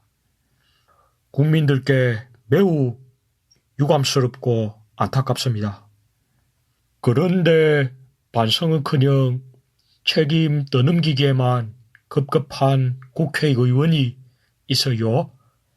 바른미래당 김동철 원내대표가 보내온 편지 읽어볼게요. 문재인 대통령님, 김동철입니다. 국민투표법 개정이 무산된 것을 야당의 탓으로 돌리면 안 됩니다. 우리 야당은 특검을 도입하면 국회 정상화에 협조하겠다고 하지 않았습니까? 박근혜 정부에서도 이렇게까지 하지는 않았습니다. 박근혜 정부의 100분의 1이라도 따라가십시오. 아이고, 김동철 원내대표님, 문재인 정부가 박근혜 정부의 100분의 1만도 못하라는 말입니까? 야당의 정치를 이해하기가 참으로 어렵습니다. 특검이 문제가 아니라 그냥 개헌이 하기 싫었던 것 같습니다. 네? 더불어민주당이 새빨간 거짓말을 하니까 이해하기 어려운 거라고요? 국민투표법 개정이 그렇게 중요한 문제라면 야당의 요구를 여당이 수용해서야 한다고요? 거짓말은 여당이 아니라 야당이 하고 있습니다. 지난 대선 기간 동안 모든 정당은 지방선거 때 개헌을 하겠다고 약속했잖아요. 요즘 바른미래당은 자유한국당 이중대라는 말을 듣던데 이렇게 말 바꾸고 거짓말하는 것까지 자유당을 닮으면 안 됩니다. 네? 박근혜 정부에서도 야당의 최순실 특검 요구를 들어줬다고요? 그렇지 않았더라면 박근혜 씨가 탄핵을 안 당했을지도 모른다고요? 아이고, 김동철 원내대표님, 제가 박근혜 씨처럼 국정 운영을 했다면 찍소리도 못하셨겠지요? 박근혜 씨가 그리운 김동철 원내대표님에게 가수 고 김현식 씨가 부른 내 사랑 내 곁에 띄워드릴게요. 모든 사랑이 떠나가는 날이 당신하고 웃음 뒤에서 함께 하는데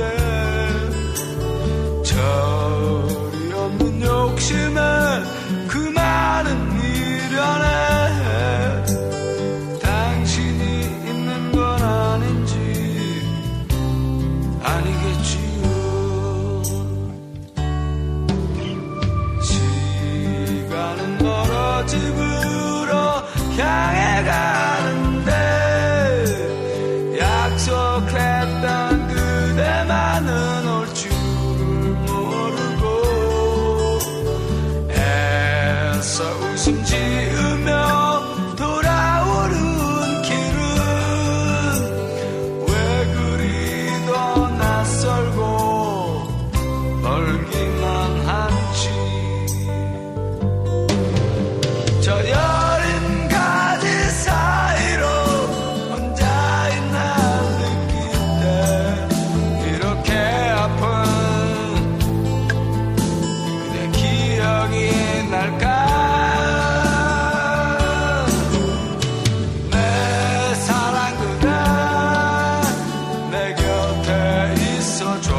아랫배가 나와요.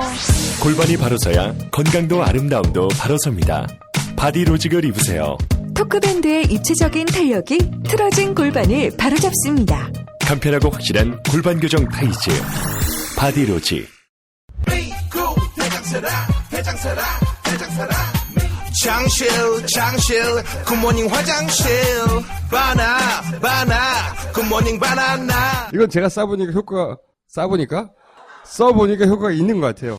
판촉물이나 단체 선물이 필요할 때 이왕이면 우리 편 회사 네피아를 찾아주세요. 인터넷 검색창에 네피아를 치시거나 032-519-4800으로 전화주시면 친절하게 상담해드립니다. 그런데 상품은 뭔가요? 네피아를 가서 고르세요. 3만 가지가 넘는 물품이 있어요. 오늘 녹음 끝나고 한 잔? 술 끊는다며. 새해가 되면 술 끊겠다는 결심들 많이 하시는데요. 네. 쓸데없는 짓 하지 마시고요. 네, 술친구미 있잖아요. 네이버에 술친구를 검색하세요. 멀쩡합니다, 진짜. 헤이 브로, 요즘 비어가는 머리 때문에 스트레스 받지? 내가 물건 하나 추천할까? 툭툭 두드리기만 하면 머리가 채워지는 헤이브로 헤어 파워 쿠션. 남자의 자신감 1분 안에 채우자. 헤이브로 헤어 파워 쿠션. 포털에서 헤이브로를 검색하세요. 노력한 만큼 내어주는 자연. 그 자연의 마음을 알기에 정성농장 홍삼. 검색창에서 정성농장 홍삼을 검색해주세요. 010-9754-6972.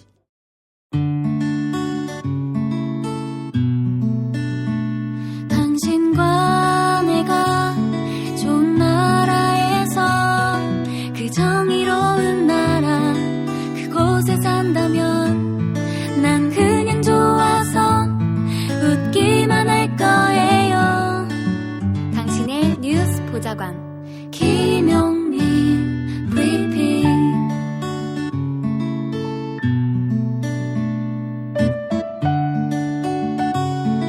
대한민국 뉴스 브리핑의 선두주자 김용민 브리핑. 계속해서 김보용 아나운서가 오늘의 날씨를 전해드립니다. 날씨를 전해드리겠습니다. 오늘은 중국에 위치한 고기압의 영향으로 전국이 대체로 맑겠습니다. 아침 예상 기온 서울 8도, 대전 7도, 광주 12도, 대구 7도입니다. 낮 기온 서울 22도, 춘천 23도, 전주 21도, 부산 20도로 예상됩니다. 미세먼지 농도는 전국에서 보통 단계를 나타낼 전망입니다. 여기는 대한민국 브리핑 1번지 김용민 브리핑입니다.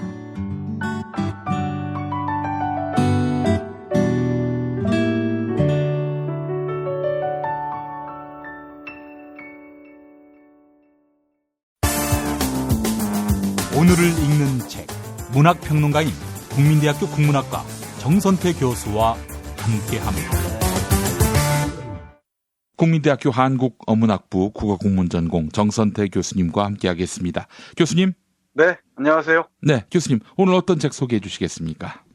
네, 어제는 이호철 선생이 1961년에 발표한 판문점을 소개해 드렸었는데요. 예. 그로부터 50년이 지나 2012년 김정일 국방위원장 사망 이후에 다시 쓴 판문점 2를 여러분과 함께 하겠습니다. 아, 어제 다 이야기 못한 판문점 오늘 또 마저 소개해 주시는 거군요. 네, 그렇습니다. 61년에 발표한 판문점에서는 남한의 기자 진수와 북한의 여기자가 이런저런 얘기를 나누는 장면들이 등장했었는데 판문점을 배경으로 해서 말이죠. 예. 이 소설은 이제 50년이 지난 시점에서 판문점을 직접 배경으로 하지 않지만 김정일 국방위원장 사망 이후에 남북관계는 어떤 방향으로 나아갈 것인지, 남북관계의 개선을 위해서는 어떻게 해야 할 것인지 등등을 전직 기자 출신인 영호라는 사람과 소설가인 진수라는 사람이 대담 좀 토론하는 형식으로 짜여져 있습니다. 예. 2011년 12월에 김정일 국방위원장이 사망하고 나서 그 장례식이 대대적으로 중계가 됐었죠. 예.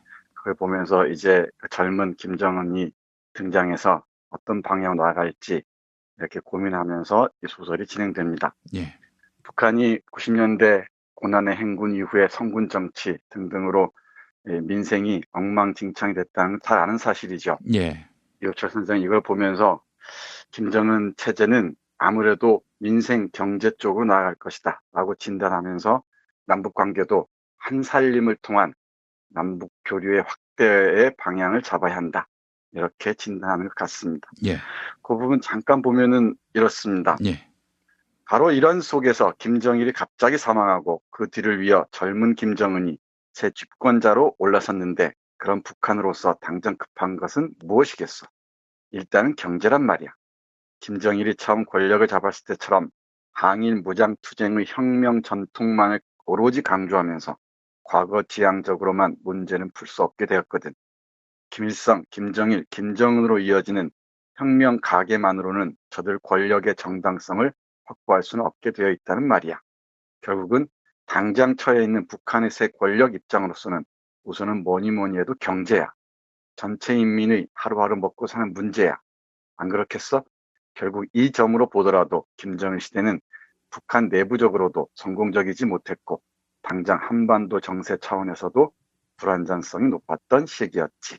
이렇게 북한 그 정치 환경을 진단합니다. 그런데 이런 상황 속에서 이명박 정권의 맞대응은 그런 속사정을 완전히 무시해버리고 남북관계를 경색시키는 방향으로만 나왔다고 비판합니다. 이런 과정에서 북한이 택할 수 있는 방법이 경제 또는 민생의 문제라면은 어떻게 할 것인가 이런저런 논의를 하는데요. 여기서 흥미로운 건 월남한 사람들 중에 자본주의 국가 이 남한에서 성공한 사람들이 많지 않겠습니까? 예. 그런 사람들이 대거 불불 가리지 않고 아무런 조건 없이 북한의 모든 그 경제적 지원을 하자라고 얘기를 해요. 그러니까 이 얘기를 듣던 영수라는 사람이 그게 어떻게 말이 되느냐, 너무 비현실적이다 얘기를 하니까 우리 진수라는 북한을 고향으로 둔 이건 아무래도 이호철 선생 자신을 대변하는 것 같은데요. 그렇게 언제까지 계산적으로만 남북 관계를 바라봐야 되느냐. 무엇보다 중요한 것은 먹고 사는 문제를 함께 해결해 가는 것이다. 잘 사는 우리가 먼저 대담하게 도와주는 방향에서 손을 내미는 게 어떻겠느냐라고 얘기를 합니다. 그 연장선상에서 이 진수라는 사람의 말을 조금 들어보면 그렇습니다. 지금 상황에서 읽어보면은 6년 전에 쓰여진 작품인데 상당히 설득력이 있어 보입니다. 볼까요? 우리도 우리대로 그런 움직임에 맞먹을 만한 대담무쌍한 청천벽력의 그 무슨 방법을 내놓아야 할 것이 아니겠는가. 다만 이 경우 우리가 지난 반세기 동안 60여 년 동안 익숙해져 왔고 깊이 길들여져 있던 그 정치문화 테두리에서는 우리 나름대로도 한번 활딱 벗어나 보아야 하지 않을까. 기왕의 모든 우리네 국가보안법이니 방공법이니 심지어는 우리 대한민국의 가장 기본법인 헌법 테두리에서까지도 일단은 활딱 벗어나서 한 번쯤 우리 삼천리 강산의 지난 반만 년을 이어왔던 그 우리네 산천의 법이랄까 그런 자연의 법 같은 수준으로까지 돌아와서 우리네 민족 시조인 당군 할아버지께서 지금 당장 우리네 곁으로 살아 돌아오신다면 과연 어떤 말씀을 하시고 어떤 방법을 강구해 놓으실까. 그런 수준으로까지 모두가 일단 돌아와서 바로 저 지경까지 가 있는 상대편 북한 권력 쪽에서도 귀가 번쩍 열리며 아 이게 웬 떡이냐 하고 와락 두 팔 벌리고 받아들일 수 있는 그럴 만한 수준으로 그 엄청난 방안이 되어야 할 것이란 말이지. 네, 이렇게 얘기를 합니다. 그야말로 담대한 상상력으로 창의적인 해법을 마련해 가자는 것이죠. 남북 정치권이 이런저런 주판을 퉁기면서 자기 정치 환경에만 알맞는 그런 방향을 잡아서는 곤란하다는 것입니다. 예. 그야말로 대담한 상상력을 가동하지 않으면 남북관계는 정말 차일피일 미루다가 그야말로 영구 분단 체제로밖에 나아갈 수 없다는 판단인 것 같습니다. 그래서 소설이라기보다는 남북관계를 둘러싼 토론이라고도 얘기할 수 있는데요. 곳곳에서 하나의 패러다임의 전환, 어떤 상상력의 전환을 요청한다는 것을 강하게 느낄 수가 있습니다. 예. 그런 연장선상에서 짤막하게 한 구절만 더 보면 이렇습니다. 예. 바로 이 지점에서 우리나라 남북 문제는 전혀 한 차원 높아진 새로운 국면, 새 패러다임의 진정으로 들어서기 시작하게 되는 것이 아닐까. 이게 바로 나의 작금의 생각이다. 이를테면 우리 남쪽으로서는 일종의 통큰 파천황의 투자인 셈이야. 일단은 엄청 공경에 처해 있는 저들 북쪽 요구대로 그 무엇이건 죄다 들어주어도 무방하다고까지 생각이 든다는 말이다. 네, 이렇게 얘기를 해요. 예. 뭐 이런 얘기를 듣다 보면은 순진한 소설가의 망상이라고 타박할 사람들이 적지 않을 줄 아는데 북을 고향에 둔 이호철 선생의 마음의 풍경을 헤아려 보면은 이런 대담한 상상이 없이 이런 패러다임의 전환이 없이는 남북 관계는 지지부진한 상태를 벗어나지 못할 것이다 라고 생각하셨던 것 같습니다. 예. 지금 우리가 겪고 있는 작금의 한반도 평화 무드야말로 작년까지만 해도 상상도 못했던 일 아닙니까? 예. 꿈에도 찾아오지 않았던 현실들이 올 1월부터 정말 대단한 속도로 우리에게 다가오고 있지 않습니까? 예. 이거야말로 이런 상상력의 선물이 아닌가 그런 생각을 하고요. 예. 이건 김정은 위원장의 뭐 일방적인 태도도 아니고 예. 또 트럼프의 일방적인 선물도 아니고 남북 관계에서 그리고 우리 촛불혁명이 낳은 이 정권의 정말 끈기 있는 협상의 결과가 아니겠습니까? 예, 예, 예. 그 과정에서 상상력이 갖는 의미가 무엇인지를 한 번쯤은 생각해 봐야 할 것 같습니다. 예. 그래서 이 소설에서는 정말 핵폐기 문제도 얘기하고요. 그리고 북한 정권의 전향적인 태도를 요구하기도 합니다. 그리고 남한도 정말 품격 있는 민주주의를 오롯이 실현할 수 있어야 남북관계가 바람직한 방향으로 나아갈 수 있을 것이라고 판단합니다. 예. 그래서 대만과 중국이 보여주듯이 양측 모두가 서로 대립을 최소화하면서 그리고 제각기 발전해가면서 그때그때 문제가 있다면 그 문제도 하나하나 머리를 맞대고 완화시켜가면서 풀어가는 쪽으로 노력을 해가야 한다고 얘기를 합니다. 여기에 이 문제의 좌와 우, 진보 보수가 따로 없다는 게 작가 이호철 선생의 판단입니다. 예. 여기에서 무슨 이념이 문제가 되겠습니까? 그야말로 살림을 함께 해나가면서 남북 협력, 교류에 기초한 경제 공동체를 일단 구현해 나간다면은 정말 동북아의 하나의 중심축으로서 새로운 전환기를 맞이할 수 있을 것이라는 것을 읽어낼 수 있을 것 같습니다. 예. 이 소설은 이뿐만이 아니고 정말 의미 있는 진단들을 많이 내놓는데요. 그중에 대표적인 것 하나만 예로 들어 설명드리면은 경제적인 문제만 봐도 북한의 지하자원이 엄청나게 매장돼 있지 않습니까? 예. 대표적인 게 히토류 같은 경우인데 중국이 지금 그걸 선점하기 위해서 많은 노력을 기울이고 있다고 하잖아요. 만약에 남북 관계가 정상 궤도에 오른다면은 그런 지하자원부터 시작해서 북한 쪽의 SOC 사업들 등등을 포함해서 남북 경제의 대전환을 맞이할 수 있을 것이라고 우리 이호철 선생은 예상하고 있습니다. 예. 제가 경제적인 문제는 잘 모르지만 이건 남북 교류 협력의 확대와 경제적 효과는 우리 이완배 기자가 언젠간 한번 브리핑을 해 주실 것이라고 생각을 합니다만은 이 소설만 읽어봐도 우리가 지금 처해 있는 경제적인 여러 가지 공경들을 돌파할 수 있는 모멘텀이 이 남북 화해 국면을 통해서 마련될 수 있지 않을까 이런 생각도 함께 해봅니다. 실제로 오늘 이완배 기자가 앞서서 남북 정상회담과 아시아 경제 공동체에 대한 그런 이야기를 해줬거든요. 정말 청사진이라고 요약할 수 있을 그런 말들이었습니다. 이렇게 참 꿈을 꿀 수 있다는 것도 얼마나 행복한지 모르겠어요. 네, 맞습니다. 이완배 기자하고 저하고 텔레파시의 그 감도가 보통이 아닌 것 같습니다. 그렇습니다. 예.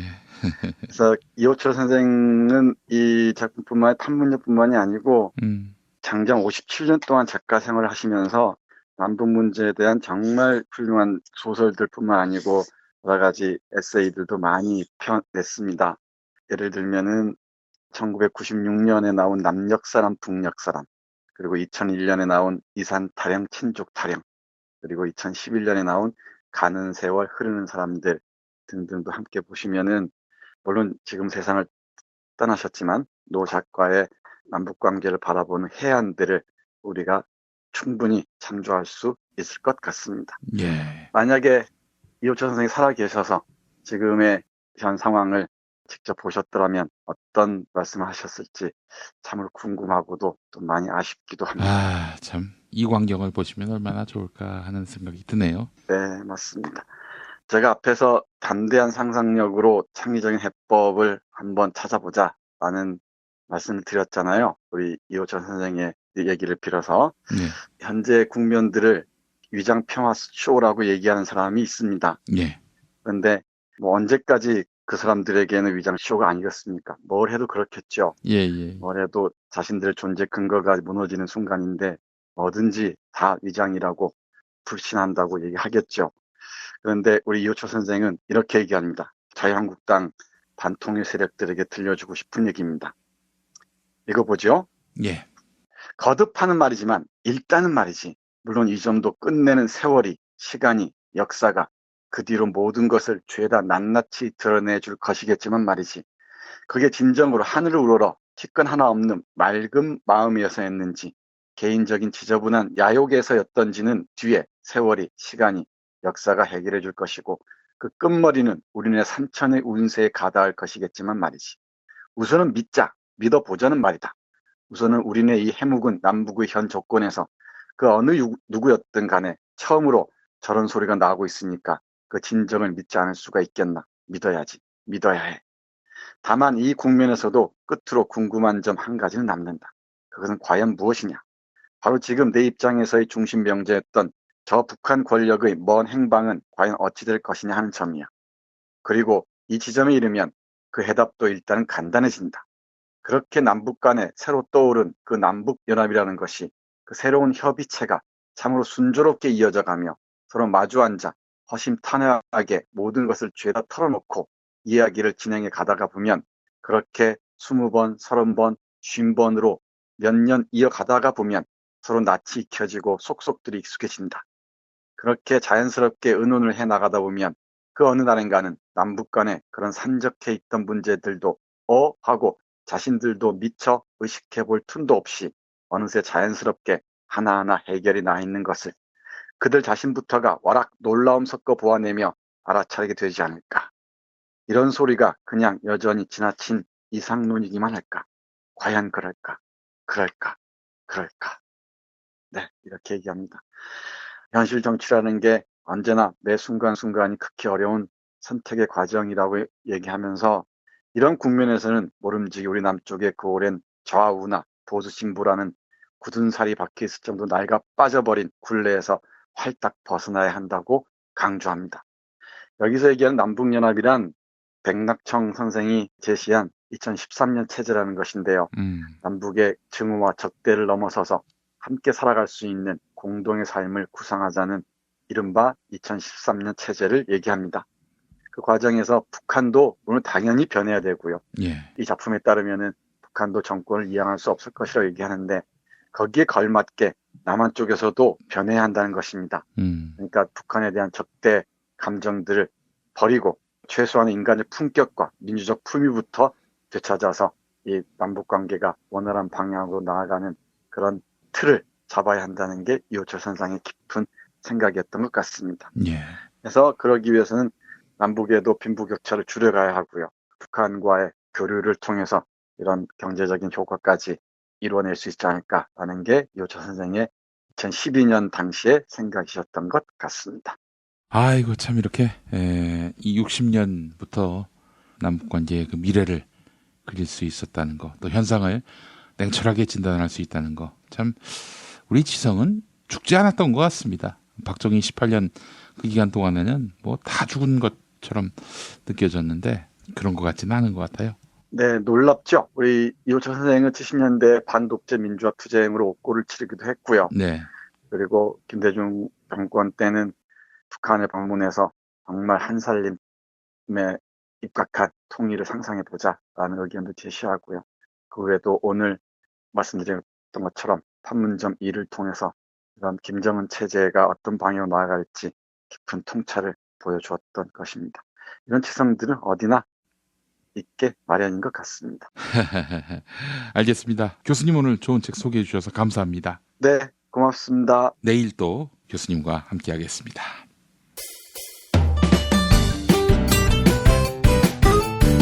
뉴스포렌 메리로 이어갑니다. 김용민 트위터 계정에서는 매일 설문조사가 진행되고 있습니다.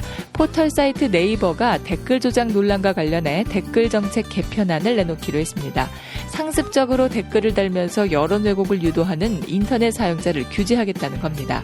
하지만 인터넷 댓글 전반에 대한 불신이 커지고 있는 상황에서 댓글 폐지 또는 기사를 포털 사이트가 아닌 언론사 사이트에서 보여주는 아웃링크 방식을 고려해야 한다는 목소리에 힘이 실리고 있는데요. 시민들이 생각하는 최선의 여론조작 방지 방안은 무엇일까요? 오늘 새벽 1시까지 모두 1,807분이 의견을 남겨주셨습니다. 64%, 3명 가운데 2명은 구글식으로 모든 뉴스를 아웃링크화해야 한다고 답해주셨습니다. 18%, 5명 가운데 1명은 포털 사이트의 댓글란을 폐지해야 한다. 이런 의견을 갖고 계십니다. 댓글 및 추천을 제한해야 한다는 의견은 9%, 포털은 물론 언론사의 댓글란도 전면 폐지해야 한다. 이런 의견 역시 9%로 나타났습니다. 트위터를 통해 시민들이 고견을 남기셨습니다. 김선혜님, 댓글 조작 방지 차원에서 댓글란이 없어져야 합니다. 특히 메인 화면 및 실시간 검색어 조작질도 없어져야 합니다. 무하게 통찰령님, 포털이 자신들의 입맛에 맞게 기사를 배치하고 있습니다. 포털의 뉴스 게재 자체를 금지해야 합니다. 설문조사에 참여해주신 여러분께 감사의 말씀 전합니다.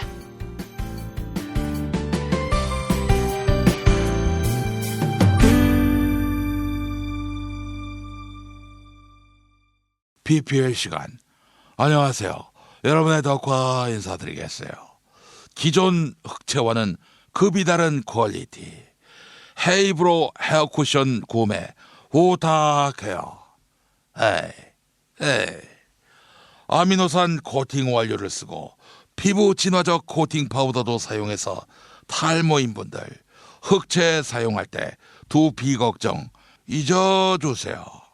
땀, 비, 바람에 걱정 없는 스타일. 한 번 사면 오래 쓸 수 있도록 평균 2개월 사용 가능한 40g 대용량 제품.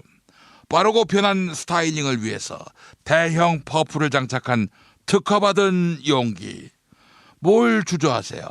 검색창에 헤이브로 부탁해요.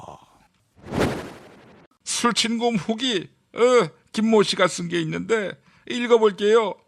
술친금 무료 체험받고 며칠 뒤 술자리가 있어서 술 마시기 30분 전에 한 포 먹었어요. 혹시나 하는 마음으로 대패 삼겹살을 안주 삼아서 소주 3병, 그렇게 삼겹살과 소주 마시고 밥은 먹지 않고 바로 2차로 직행, 바에서 스미노프 반병 정도 마시고 집으로 갔어요. 다음날 6시쯤 기상했는데 이게 웬일이야? 평소에 있어야 할 숙취가 완전히 사라진 거예요. 재용아, 폭식투쟁 때 술 마신 사람들한테 이거 나눠줘야지. 술친금. 포털에서 술친금. 김종인이라고 봐요. 미궁 대장사랑 사용 후기 그거 하나 읽어드리도록 할게요. 매사에 의욕이 없던 우리 동생, 여동생인데 달라졌다고 보는 거지. 미궁 대장사랑을 먹기 때문에 똥배가 싹 들어갔으니까, 그래서 몸이 개운해지고 움직이는 게 좋다고 하는 거지. 물론 살도 쫙 빠졌다고 봐요. 아시나? 여자 얼굴은 대장 건강이 좌우하는 거. 제주도에 오름 저리 가라 올라왔던 뾰루지며 여드름들이 그 추워도 모습을 보이지 않고 쏙 들어갔다고 보는 거지. 미궁 대장사랑 1522-8972 1522-8972 안 칠습니다. 행사 상품이나 사은품으로 USB 많이 선택하시지요. 샌디스크 USB CZ50 16기가 네피알에서 단체 주문하시면 개당 3,000원 이상 싸게 공급합니다. 50명한테 나눠주는 거면 부가세 포함 38만 원 조금 못되게 공급해드립니다. 이름 있는 USB를 아주 저렴하게 공급하는 네피알. 네피알은 주는 사람만이 아니라 받는 사람의 마음도 헤아리는 반촉물 전문 쇼핑몰입니다. 드루킹 회원들에게 찾아가 인사드리고 제 이름이 바뀐 USB를 선물하고 싶은데 한다면 네피알에서 하겠습니다. 네? 안 된다고요? 선거법에 걸린다고요? 실망입니다. 안녕하십니까, 김성태입니다. 비타샵 빼요 다이어트 사용 후기를 사실상 읽어보겠습니다. 사실상 안모 씨 사연입니다. 사실상 만족스럽습니다. 기름지거나 고칼로리 음식 먹을 때 사실상 챙겨 먹고 있습니다. 또 사실상 김모 씨 사연입니다. 빼요 다이어트 3월부터 쭉 먹고 있는데 효과가 사실상 좋습니다. 운동을 못하는 상황이라 식사 후에 사실상 복용하고 있습니다. 덕분에 3개월 동안 6kg이 빠졌습니다. 그러면은 우리 자유한국당 의원들도 사실상 단식 농성한다고 하고 뒤에선 다 처먹고 그리고 비타샵 빼요 다이어트 먹어야겠습니다. 1522-6648 1522-6648 혹은 검색창에서 비타샵 사실상 검색하시기 바랍니다. 탄핵 때문에 뭐 이야기를 전달을 하려고 해도 길을 막고 듣질 않아요. 해족 수준으로 쪼그라든 한국 보수. 회생의 길은 과연 있을까? 변화된 정치 환경, 갈 길 잃은 보수에게 새로운 희망을 제시한다. 애국 보수의 화려한 부활과 집권을 위한 본격 가이드, 김용민의 신간, 보수를 지켜라. 진중권도 투표하는 보수 정당. 광주에서도 일당이 될 수 있는 보수 정당. 젊은이들의 입당이 줄을 잇는 보수 정당. 언제까지 민주당 정의당을 부러워만 할 것인가? 부러우면 진다니까? 자유한국당 당원 김용민이 쓴 보수를 지켜라. 이김에서 나왔습니다.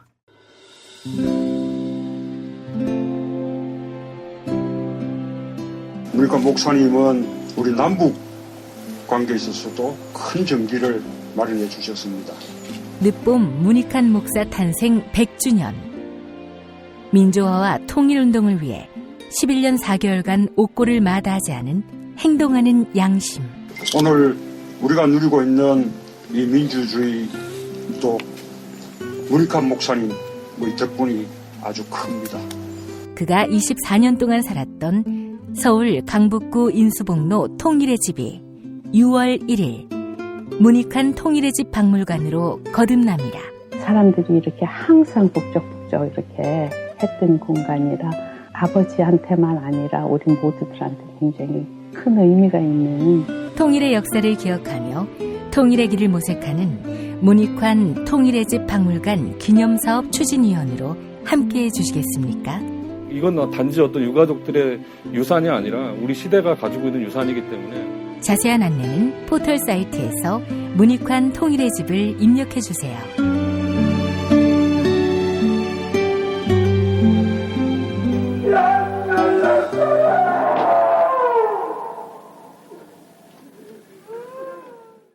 돌 김용옥 선생의 마가복음 강해로 여러분을 초대합니다. 이 마가복음이라는 게 대단히 중요합니다. 왜냐하면 복음서의 원형이기 때문에. 원형. 매주 일요일 아침 11시 서울 서대문구 충정로 20 서울 지하철 충정로역 9번 출구 앞에 있는 벙커원에서 돌과 만나세요. 율법을 믿으시겠다고? 신약이 율법의 완성이라고? 얼어빠질 그따위 기독교 내 입 앞에서 제발 입도 뻥끗 하지 말아요. 그런 소리는. 벙커원 교회 일요일 예배를 겸하는 이 자리. 돌이 진리와 생명이었던 예수를 원형 그대로 복원합니다. 그 십자가를 과감하게 걸머지고 돌아가신 예수를 말하지 아니하고 믿으면 너는 금방 축복받을 일만 남았다. 이게 한국 목사들 99%의 거짓말 설교예요. 돌의 마가복음 설교는 따로 녹화 녹음되지 않으며 현장에서만 만나실 수 있습니다. 돌 선생의 마가복음 설교는 2월 4일부터 진행됩니다. 뉴스키 능력평가 정답 맞히신 분들 소개합니다. 어제 문제는 보기 가운데 과거 존재했던 포털 사이트가 아닌 것을 고르는 거였죠. 정답은 아이러브스쿨입니다. 당첨자 쥐닭떡님, 적폐청산을 위해 똘똘 뭉칩시다. 빨갱이 강태공님, 다음 당첨자 허허 그 양반님, 적폐들이 최후발악을 하는군요.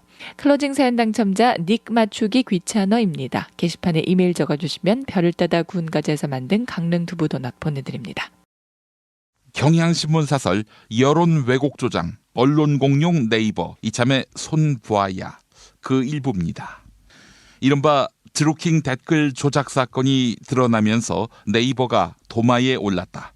2004년 뉴스에 댓글 기능을 도입하면서 내걸었던 쌍방향 소통 취지는 온데간데 없고 여론을 왜곡 조작하는 행태가 갈수록 심각해지는 것에 대해 근본 책임을 물으라는 엄중한 질책이다. 네이버를 통한 댓글 여론 조작은 해묵은 과제다. 네이버는 문제가 드러나면 댓글 정렬 방식을 바꾸는 등의 조치를 취했지만 땜질 처방에 불과했다. 공감순, 공감 비율순, 최신순, 과거순 등으로 배치하고 남성과 여성 혹은 특정 연령대를 통계화한 현재의 방식에서도 조작은 얼마든지 가능하다. 댓글 조작에 사용될 아이디가 헐값에 거래되고 댓글 조작 브로커들은 혼자서 댓글 수천 개를 다는 것도 어렵지 않다고 한다. 소수가 댓글을 달아 다수의 여론인 것처럼 포장하는 것은 식은 죽먹기인 셈이다. 네, 틀린 말이 없죠. 하지만 제가 이 글에 완벽하게 동의해서 소개한 것은 아닙니다.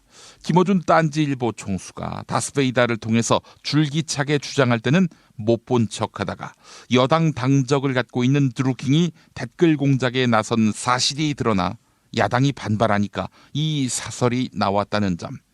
이 점 때문에 고른 것입니다. 정작 한 목소리를 내야 할 때에는 아무 이야기 안 하다가 야당이 정쟁을 유발할 목적으로 네이버 개혁론을 꺼낼 때 받아쓰는 태도, 뭐 하자는 건지 모르겠다는 차원에서 드린 말입니다. 공격하거나 비난할 목적으로만 김어준을 소비하는 부끄러운 진보 언론. 이러니 보수 언론과 싸잡혀 비난받는 거 아닙니까? 1부 마치겠습니다. 2부도 많이 들어주시기 바랍니다.